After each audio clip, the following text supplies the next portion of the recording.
वंदे मातरम कर्मचारी साथियों। आज का ये इम्पोर्टेंट वीडियो उन साथियों के लिए है जिनकी चुनाव काउंटिंग में ड्यूटी है।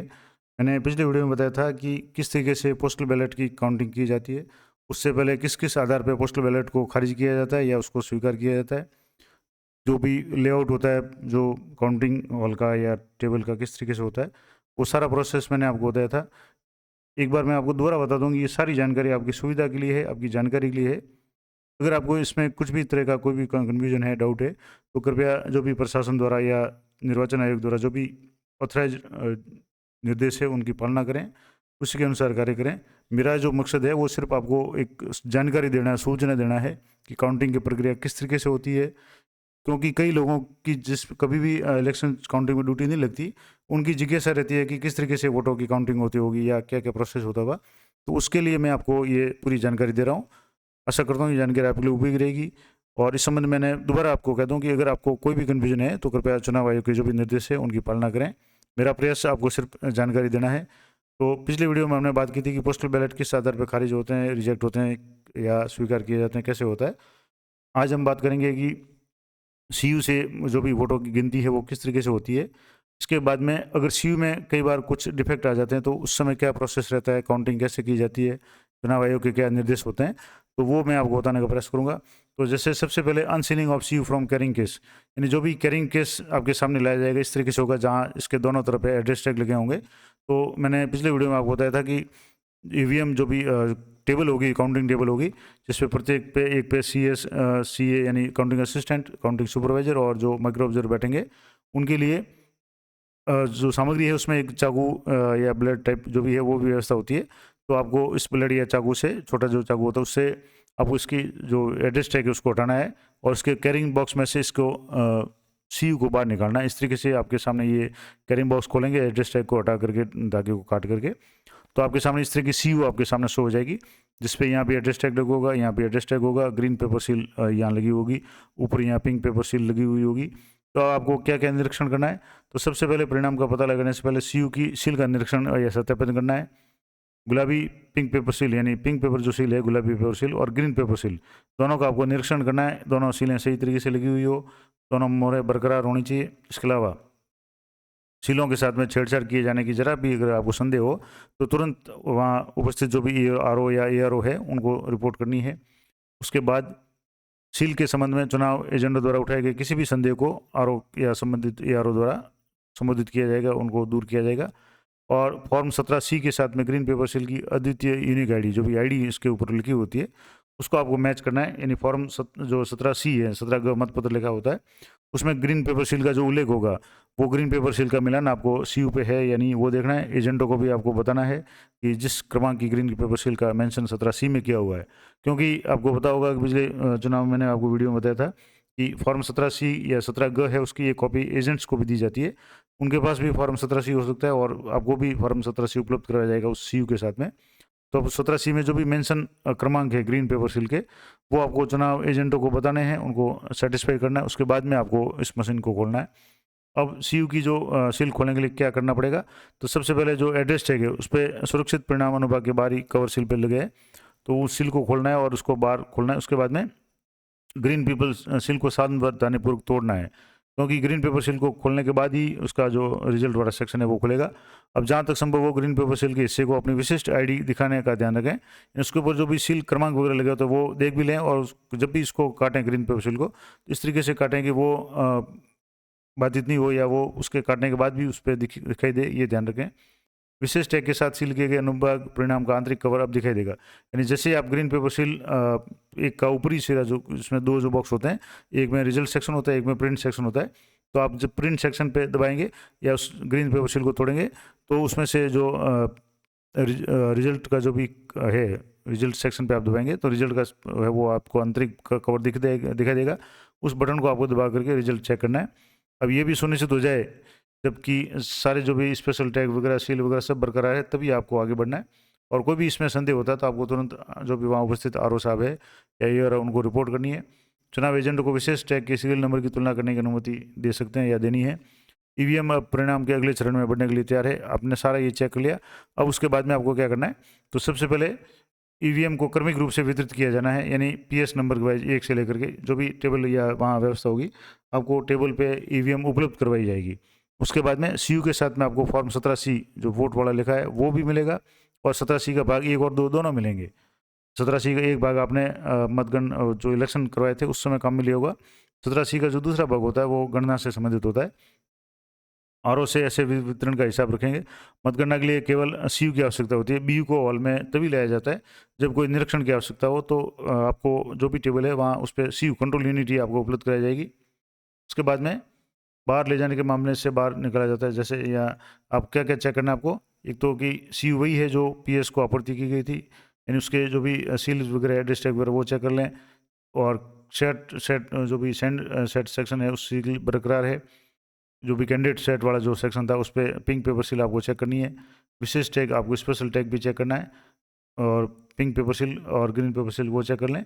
अब जांच है कि हर एक ग्रीन पेपर की जो सील है, यानी ग्रीन पेपर सील है वो बरकरार है, उसके सीरियल नंबर चेक कर लें। फॉर्म 17C में जो पीआरओ द्वारा तैयार किया गया था उसमें जो भी सील का मेंशन किया गया था उसको आपको मिलान करना है, और तय करें कि क्या लिपिक या त्रुटि या कोई त्रुटि या वस्तु में कोई छेड़छाड़ की गई है। अगर कोई छेड़छाड़ वगैरह ऐसी है तो आपको तुरंत उसको अलग रख करके अब संबंधित जो भी आरओ है उनसे संपर्क करना चाहिए। और अगर सील वगैरह सारी green paper seal, pink paper seal, address tag वगैरह सारे अच्छी तरह से सही है, कोई छेड़छाड़ नहीं हुई है, तो आपको वोटों की गिनती का जो प्रोसेस है वो शुरू करना है। अब जैसे आपके सामने इस तरह की जो आपकी ईवीएम है वो आपको मिलेगी। इस ईवीएम के यहाँ एड्रेस टैग होगा, यहाँ भी एड्रेस टैग होगा। अब इसको तो आपको नहीं हटाना है, यहाँ जो एड्रेस टैग होगा इसको आपको हटाना पड़ेगा, क्योंकि ये पूरा कवर है, बड़ा कवर वो खुलेगा।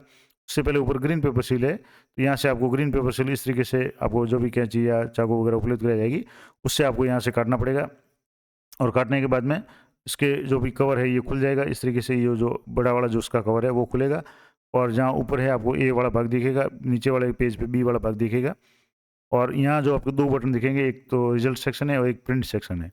और इस पर भी अभी भी वो गत्ता है वो लगा हुआ होगा, यहाँ आप देखेंगे, क्योंकि ये ग्रीन पेपर सील है उसका ऊपरी सिरा मोड़ा हुआ है, अंदर से ये इंसर्ट की हुई है। अब आपको यहाँ इसमें उसको भी यहाँ काटना या इसमें छेद करना पड़ेगा। तो मैं आगे बता देता हूँ जैसे किस तरीके से होगा।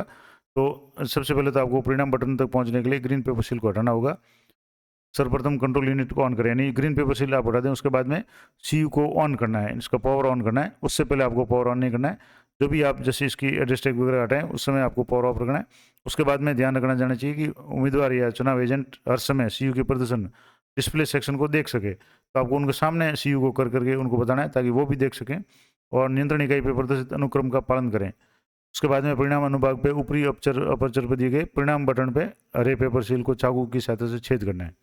यानी मैंने आपको बताया कि जब ग्रीन पेपर सील का ऊपर का सिरा आप काट देंगे फिर भी अंदर वाला जो सिरा है वो रहेगा, तो आपको चाकू जो भी मिलेगी उसकी सहायता से उसके अंदर वाले सिरे को जब काटेंगे तब उसके नीचे रिजल्ट सेक्शन का बटन है आपको दिखाई देगा। अब उस बटन को आपको दबाना है, और जैसे बटन दबाएंगे मशीन की जो काउंटिंग का प्रोसेस है वो शुरू हो जाएगा। वो अपने उस पर अलग अलग तरह के जो इंस्ट्रक्शन आएंगे, नंबर ऑफ कैंडिडेट आ जाएगा, टाइम वगैरह वो आ जाएगा। उसके बाद में 1 नंबर के कैंडिडेट को कितने वोट मिले, 2 को कितने मिले, वो आपको भी नोट करना है, और जो भी सामने एजेंट बैठे हैं वो भी आप नोट करेंगे। तो जैसे ये उसके साथ में आपको जो फॉर्म दिया जाएगा, फॉर्म 17C, जो आपने एजेंट्स को भी दिया था और आपने भर करके काउंटर नंबर 1 पे जमा कराया था, इस तरह का जो फॉर्म होता है जिसमें कंट्रोल यूनिट कौन सी, वीवीपैट कौन सी काम में ली गई, वो सारे डिटेल्स होती है। इसके अलावा 49 MA के तहत कौन से कितने वोट पड़े, 49 O या M के तहत कितने पड़े, वो सारा डिटेल्स इसमें होता है। कौन सी pink paper seal, green paper seal काम में ली गई, वो सारी जानकारी इसमें होती है। तो ये इसका जो फर्स्ट भाग था, ये इसका सेकेंड भाग है। जैसे जो 17 जो था फॉर्म, उसका जो सेकेंड भाग था वो रिजल्ट ऑफ काउंटिंग उससे संबंधित है, जिसमें सीरियल नंबर ऑफ कैंडिडेट होते हैं, number of name of candidate आ जाएगा, नोटा का नाम सबसे नीचे आ जाएगा। उसके बाद में number of voters displayed on control unit, यानी कंट्रोल यूनिट में 1 नंबर का जो कैंडिडेट था उसके कितने वोट दिखे, 2 नंबर के कितने दिखे, 3 नंबर के कितने दिखे। उसके बाद में number of test vote to be deducted, जो प्रपत्र जो आइटम 5 पार्ट भाग, जो इसका पहला जो भाग था उसमें 5वां जो पार्ट था, ये number of total record under test vote, 49 MA के तहत जो टेस्ट वोट थे उनको आपको माइनस करना पड़ेगा, क्योंकि टेस्ट वोट आपको पता होगा कि टेस्ट वोट में एक व्यक्ति है 2 बार वोट देता है, एक बार खुद नॉर्मल देता है उसके बाद में टेस्ट का वोट देता है, तो वो वोट माइनस होगा। तो जितने भी यहाँ संख्या जो क्रम संख्या 3 में आएगी, उसमें अगर 4 क्रम संख्या में अगर एक कैंडिडेट, किसी भी कैंडिडेट, क्योंकि आपको पता है कि 17 का रजिस्टर में टेस्ट वोट के सामने जो उसमें कैंडिडेट का नाम भी मेंशन किया जाता है कि किस कैंडिडेट को अमुक व्यक्ति ने वोट दिया है, तो वो भी यहाँ मेंशन हो जाता है। तो आपको संबंधित जिस कैंडिडेट को टेस्ट वोट दिया गया उसको यहाँ लिखना है और इसमें से ये माइनस हो जाएगा, यानी 3 में से 4 माइनस हो जाएगा, फिर टोटल नंबर जो वैलिड वोट है वो आ जाएंगे। मान लो जैसे तीसरे जो 1 नंबर का कैंडिडेट था उसको मान लो 340 वोट मिले, लेकिन एक वोट उसका टेस्ट वोट था, तो यहाँ 340 माइनस 1 हो जाएगा, यानी 339 आ जाएगा यहाँ। उसके बाद में यहाँ जो भी काउंटिंग सुपरवाइजर वगैरह इनके साइन वगैरह होंगे। और क्या क्या चीज़ आपको ध्यान रखनी है, मतगणना पर्यवेक्षक फॉर्म 17C की भाग 2 जैसे अभी मैंने बताया, उसमें परिणाम को क्रमिक रूप से नोट करना है, जैसे जैसे डिस्प्ले होगा संख्या लिखते जाना है। और इस कॉलम में CU से जो भी वोट है उनकी गणना करनी है और फॉर्म 17C के भाग 1 के आइटम नंबर 6 के साथ तुलना करें, यानी वही मैंने आपको बता दिया कि आंकड़े मेल खाते कि नहीं खाते। तो उसमें अगर टेस्ट वोट वगैरह कोई मामला है तो उसको आपको मेंशन करना है ताकि आपके आंकड़े हैं वो सही हो जाए। और उसमें जो भी टिप्पणी लिखें और सभी मामलों में फॉर्म को पूरा भरें और मतगणना पर्यवेक्षक को इस फॉर्म पर हस्ताक्षर करने होंगे। उसके बाद में filling of form part second जो 17C का जो पार्ट सेकंड है वो, तो उसके लिए क्या होगा कि फॉर्म 17C के भाग जो 2 था जिसमें मतगणना संबंधी था, कार्बन पेपर का उपयोग करके डुप्लीकेट में तैयार किया जाना है, यानी उसकी एक कॉपी की जाएगी और दोनों प्रतियों को उपस्थित उम्मीदवार या उनके एजेंट से हस्ताक्षरित कराया जाना चाहिए। आपको जो भी CU है उनको एजेंट को सामने रख करके जो भी बटन दबा करके से रिजल्ट काउंट करना है और रिजल्ट में जो भी रिजल्ट आता है उसको जो फॉर्म 17C का सेकंड भाग होता है उसमें नोट करके उस पर एजेंट से भी साइन करवाने। इस फॉर्म की एक प्रति RO को सौंपी जाएगी ताकि वोटों की राउंडवार गणना की जा सके। दूसरी प्रति इस उद्देश्य से के लिए नामित अधिकारी जो भी होंगे उनको सौंप दी जाएगी, जो उसी की जेरोक्स प्रतियां तैयार करेगा और इसे मतगणना पर्यवेक्षक को वापस सौंप देगा। उसके बाद में जेरोक्स प्रतियों को मतगणना टेबल पर मौजूद मतगणना एजेंटों के बीच में वितरित किया जाता है, वो बाद में हो जाएगा। उसके बाद में मतगणना के अंत में प्रत्येक मतगणना राउंड की कार्बन कॉपी काउंटिंग सुपरवाइजर द्वारा रखी जाएगी और मतगणना के अंत में मतगणना पर्यवेक्षक इन सभी प्रतियों को एक लिफाफे में रखेगा जिस पर फॉर्म 17C पार्ट 2 मतगणना के परिणाम की डुप्लीकेट कॉपी लिखा होगा और मतगणना पर्यवेक्षक व्यक्तिगत रूप से इस लिफाफे को RO या ARO को सौंपेगा। मतगणना कर्मचारी RO या ARO की पूर्व अनुमति के बिना परिणाम घोषित करके हॉल से बाहर नहीं आएंगे, यानी जो भी परिणाम घोषित करना होगा वो RO लेवल से होगा। उसके बाद में और क्या क्या वहाँ चीज़ें ध्यान रखनी है, repeating of result sequence, switch off CU या रिटर्न CU को कब आपको बंद करना है या किस तरीके से करना है, तो यदि आवश्यक हो तो उम्मीदवारों या चुनाव एजेंट को परिणामों को नोट करने के सक्षम बनाने के लिए परिणाम अनुक्रम दोहराए।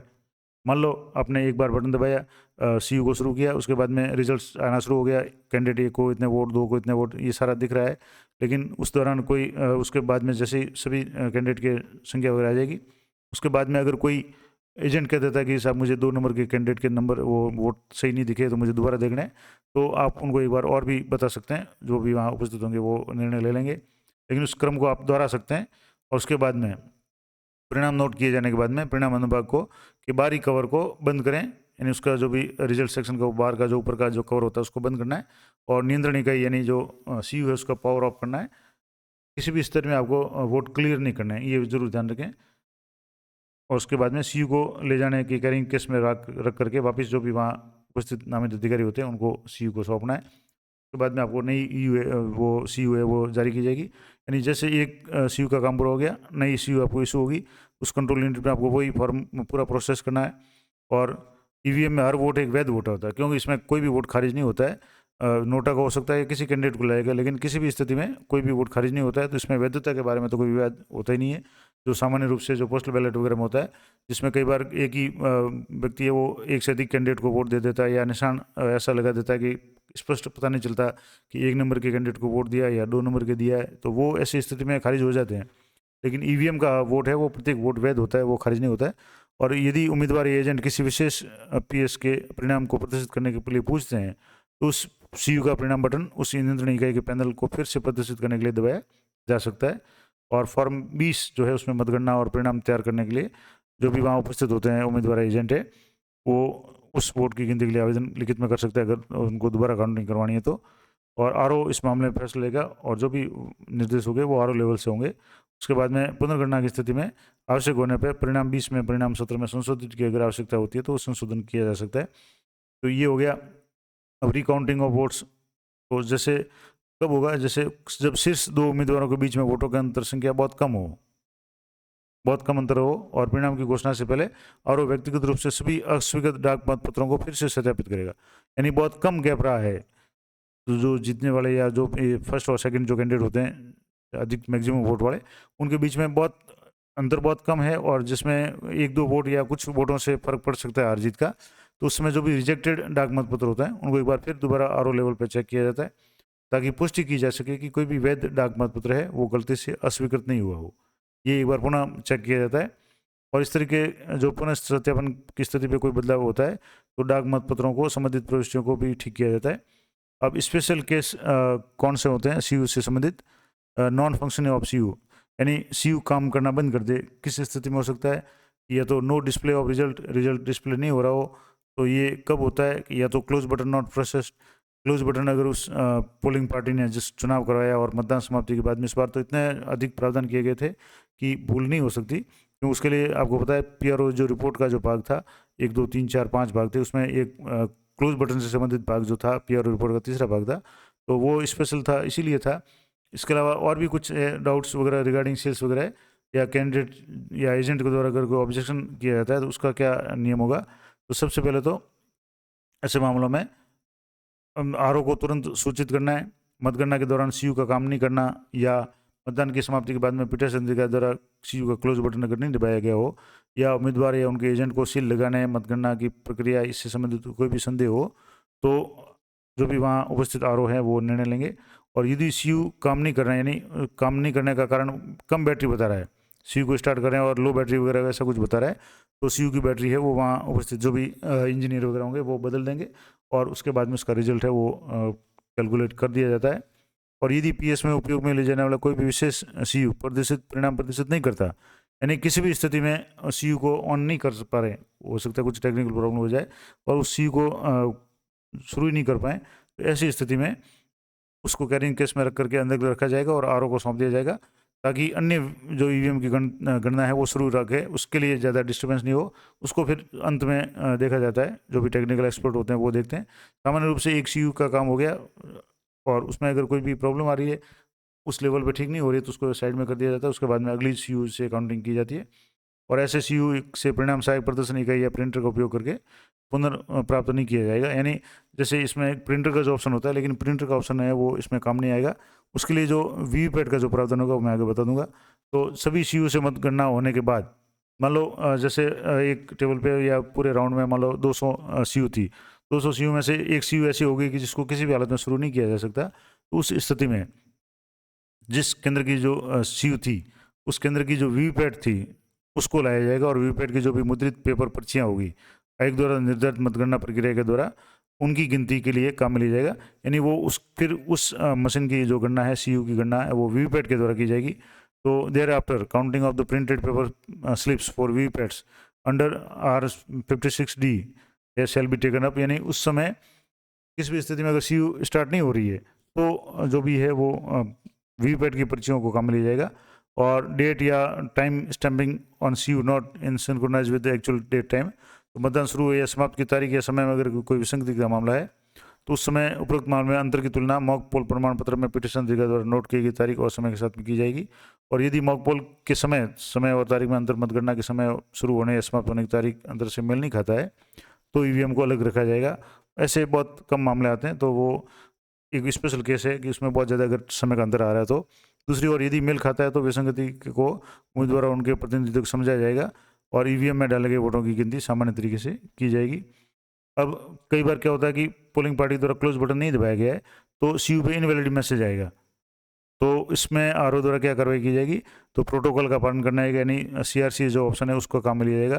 तो उसमें क्या होगा, यदि पीठासीन अधिकारी द्वारा सीयू बंद बटन नहीं दबाया गया था चुनाव के दौरान, चुनाव जब समाप्त हो गया 6 बजे 7 बजे जब भी चुनाव समाप्त हुआ, उसमें इस बार तो स्पष्ट निर्देश थे कि सीयू का क्लोज बटन दबाना है, लेकिन किसी कारण से अगर क्लोज बटन नहीं दबाया गया है, तो उसका जो भी रिजल्ट का बटन दबाएंगे तो इनवैलिड संदेश आएगा।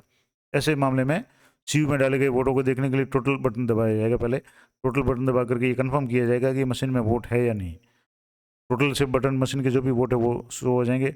उसके बाद में जब इनवैलिड ऑप्शन आ रहा है या जो मैसेज आ रहा है, इसका मतलब है उसका क्लोज बटन नहीं दबाएगा। तो इसके लिए क्या करना पड़ेगा, तो फॉर्म 17C में उल्लिखित CU में डाले गए वोटों के साथ में CU की टैली वोट है, अगर वो टोटल में मिल रहे हैं तो मतगणना पर्यवेक्षक को कंट्रोल यूनिट के क्लोज बटन को दबाना चाहिए, यानी वही प्रोसेस करना पड़ेगा, यानी इस क्लोज बटन दबाएगा। उसके बाद में डेटा परिणाम जो भी प्राप्त है उसके प्राप्त करने के लिए रिजल्ट के लिए रिजल्ट बटन दबा करके आगे बढ़ना चाहिए। तो अगर मान लो इनवैलिड का मैसेज आ रहा है तो और उसने जो भी क्लोज का बटन नहीं दबाया था, तो अब क्लोज का बटन दबाने के बाद में फिर वापस उसको ऑन करके रिजल्ट का बटन दबाएंगे तो जो भी डाटा है वो शो हो जाएगा, जो भी मत है वो प्रदर्शित होना शुरू हो जाएंगे। और ऐसी गतिविधि की कार्रवाई को उम्मीदवार या एजेंटों को तथ्यों के साथ स्पष्ट करते हुए उनको समझाना पड़ेगा कि भाई मशीन में ये प्रॉब्लम आ गई, पोलिंग पार्टी द्वारा क्लोज बटन नहीं दबाएगा, इस कारण से एरर आ रहा है, तो वो क्लोज बटन दबाने के बाद में वापस जब रिजल्ट का बटन दबाएंगे तो सही है, वो वोट शो हो जाएंगे। और CU से संबंधित कुछ विशेष मामले में जैसे बंद बटन नहीं दबाया गया हो तो ये प्रोसेस किया जाएगा।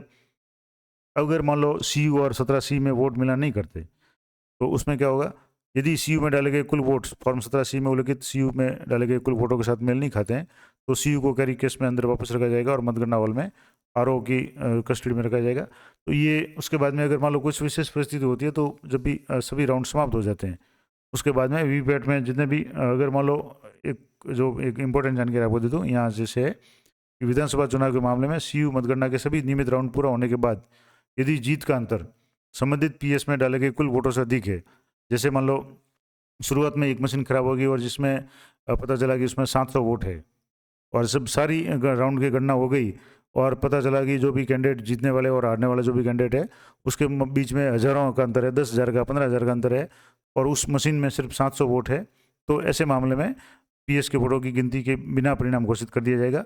लेकिन अगर यदि मार्जिन संबंधित PS में डाले गए वोटों के बराबर या कम है, मान लो दोनों कैंडिडेट के बीच में 500 का अंतर रह रहा है और उस मशीन में 700 वोट है जो शो नहीं हो रहे हैं, तो ऐसी स्थिति में वो मशीन है बहुत निर्णायक हो सकती है, क्योंकि उसमें 700 वोट पड़े हैं। अब 700 में से संबंधित किसी भी कैंडिडेट को 500 अगर वोट मिल गए तो वो जीत जाएगा।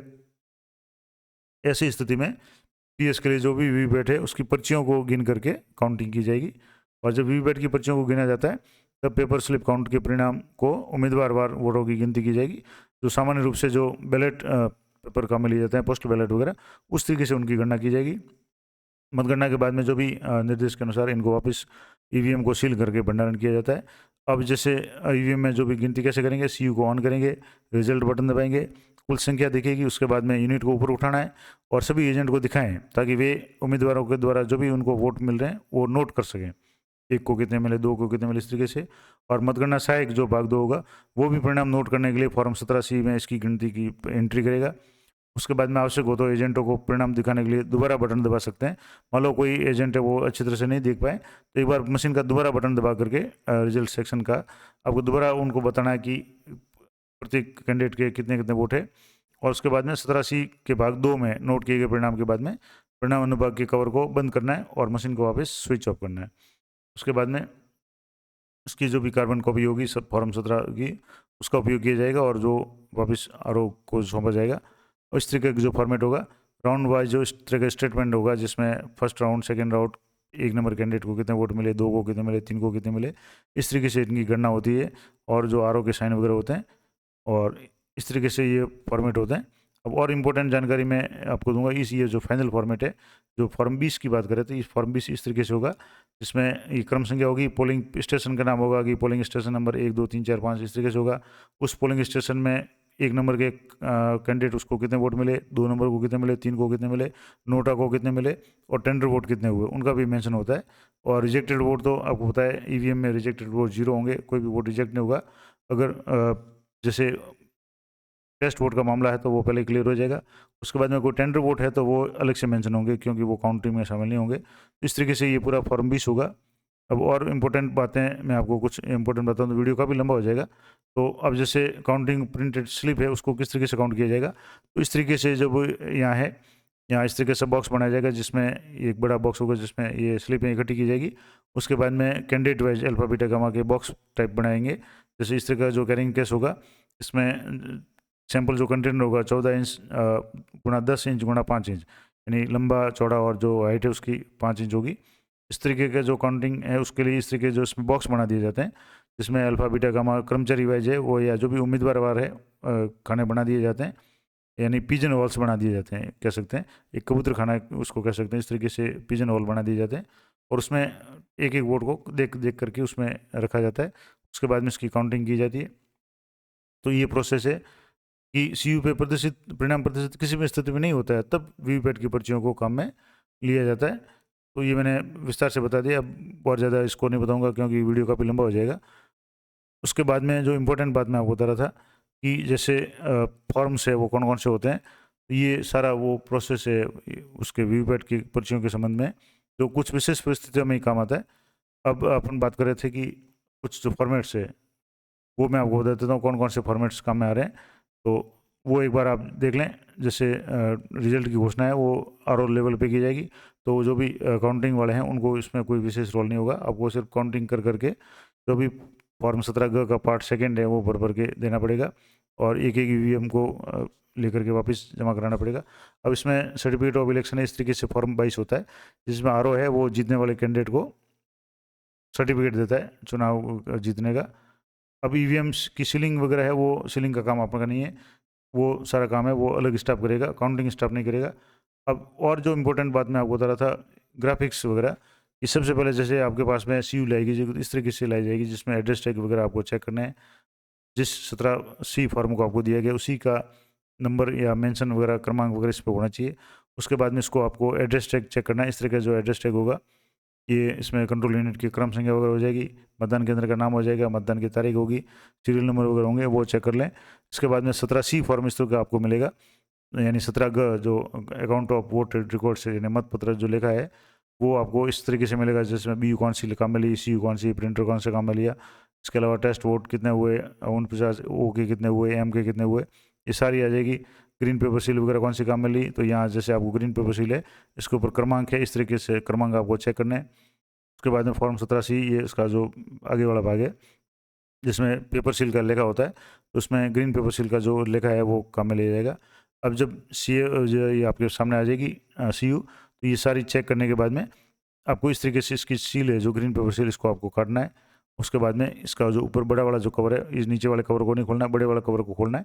तो इस तरीके से आपको दिखेगा जिसमें ऊपर ए होगी, नीचे बी होगी और यहाँ ऊपर रिजल्ट सेक्शन है, नीचे प्रिंट सेक्शन है। इस सेक्शन को यानी ये भी यही जो ग्रीन पेपर सील का एक कागज़ है वो लगा हुआ है, उस कागज़ को कैंची की सहायता से आपको सावधानीपूर्वक इसको तोड़ना है ताकि इसके अंदर का जो रिजल्ट बटन है वो आप दबा सकें। और जैसे रिजल्ट बटन दबाएंगे प्रत्येक कैंडिडेट वाइज जो भी संख्या है, फर्स्ट राउंड सेकेंड राउंड, इस तरीके से ये पूरा फॉर्मेट आ जाएगा।